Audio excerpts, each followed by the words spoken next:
Right, well, let's address this from a Crystal Palace point of view first, Dan. If Gay gets sold, and it looks like he's the most likely because he's in the last year of his contract, can they sell Eze as well? Well, the fans won't be happy, that's for sure, but the player himself, Eze, wants to play Champions League football, wants to test himself against the best, probably deserves that shot now.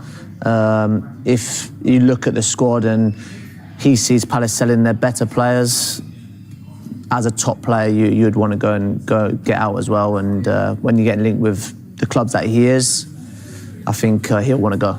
Well, the two clubs that he's been linked with, mainly the two North London clubs, Tottenham and Arsenal. There's arguments for joining both. If you were him, which would you choose?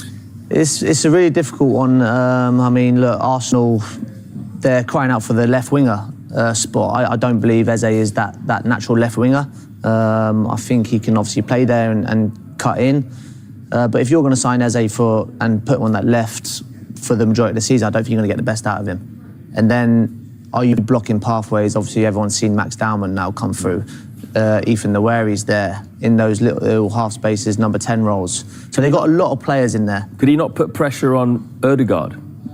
Yeah, for sure, but you've got Nweri doing that, you've got Max Dowman, who I think is a terrific talent, and the whole world know about him now. He's ready to play, in my opinion. Whether that's every game, that's another conversation, but he's ready there to step in. I just think they might have too many number 10s, to be honest. So for me, obviously, James Maddison injured. Spurs, it looks a better option for me. It looks like Tottenham need him more than, say, Arsenal do, but Arsenal have had the shortcomings of coming second the last 3 years, of trying to attack the Champions League to win the Champions League and go one step further than the semi-final that they went last year. Their come down last year was the lack of depth in their squad. Now, they've been very active in the transfer window.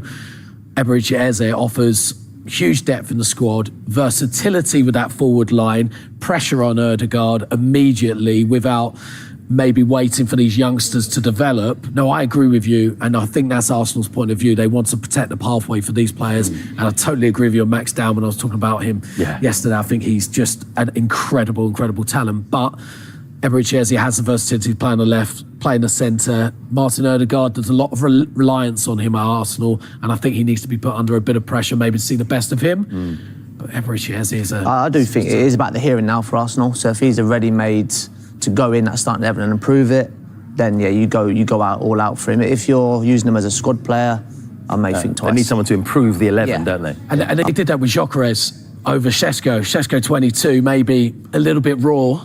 Gyökeres 27, ready to go now. It feels like the here and now for Arsenal.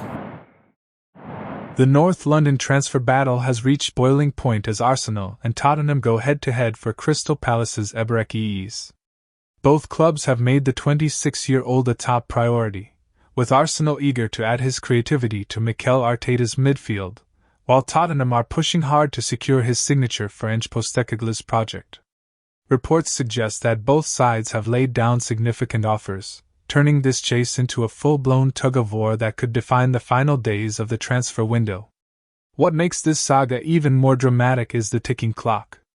With Palace reluctant to lose their star man without a huge payday, the decision on Eze's future is expected imminently, possibly as soon as today. Fans from both sides are waiting with bated breath, knowing that whichever club secures Eze could gain a major advantage in the Premier League race. This isn't just about signing a player. It's about bragging rights, ambition, and a statement of intent in one of football's fiercest rivalries.